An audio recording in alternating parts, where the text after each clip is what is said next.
Përshëndetje hoxh, a ka namazet të tjera përveç 5 namazeve që janë përshëndetje? 5 namazet janë obligim, të cilat nëse njeriu i fal, i premtohet atij xheneti. Por ka edhe namazet të tjera me të cilat njeriu afrohet tek Allahu i lartësuar. Për shembull janë sunetet e rregullta që falen gjatë ditës dhe natës.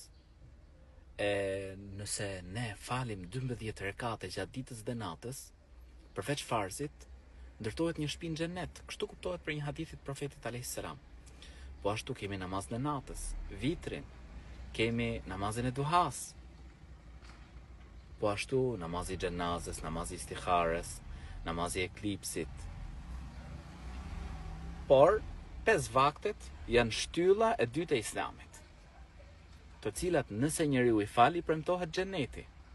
Më pas, normal, namazet tjera, pra nëse i falem, afrohemi tek Zoti i gjatësisë. Pra sa më shumë vepra të mira, vendi ku njeriu është më pranë krijuesit të gjatësisë është sejdja. Ku ka më mirë se sa njeriu me fal namaze vullnetare, përveç farzit, pra për shembull me fal sunetet e rregullta, me qenë korrekt me to, me mundu me i fal vazhdimisht, me fal vitrin, me fal namazin e duhas, pra shpërblimet shumëta, Allah na i mundsoft, amin.